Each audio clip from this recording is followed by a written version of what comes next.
Hi, my name is Alexandra James, and this is my PUA425 video explaining the federal government budgeting process.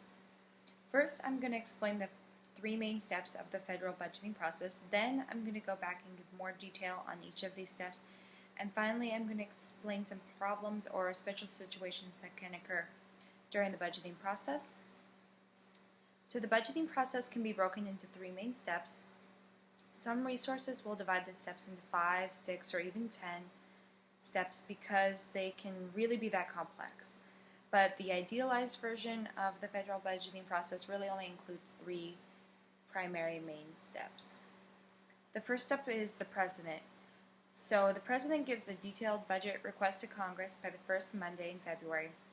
The President doesn't make this budget alone, but uses the help of the Office of Budget and Management.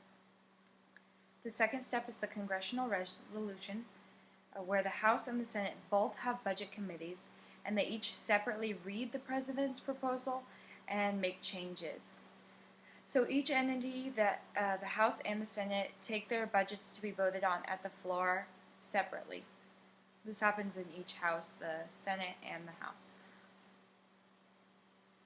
And then a House-Senate committee works together to resolve differences in this budget.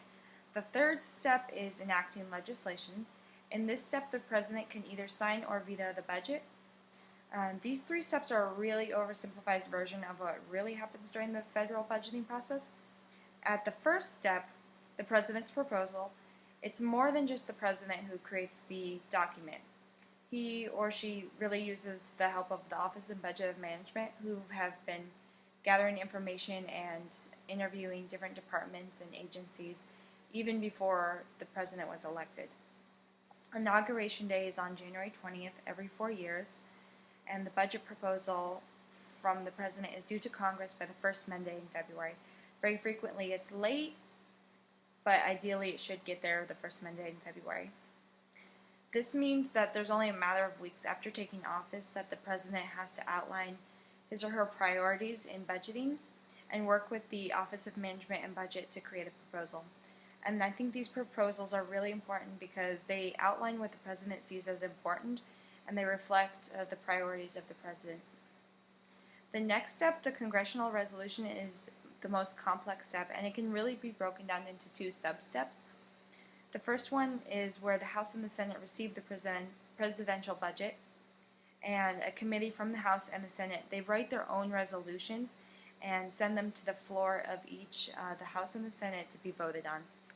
In this step, there are hearings to hold to find out what the heads of agencies need as far as budgeting goes, and they do some interviews before they allot funds to the different agencies.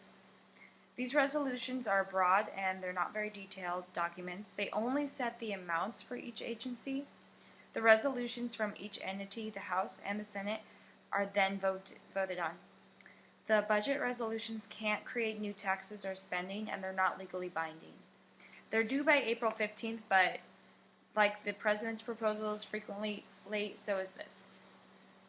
After the budgeting resolution is passed in the House and Senate, it doesn't need to be signed by the President because it's not legally binding. It's just a guide for what the two houses of Congress intend to spend on. What really matters are the appropriation committees. These committees, one in the House and one in the Senate, use subcommittees, one for each area that the government is spending on, like education, defense, agricultural, federal expenditures.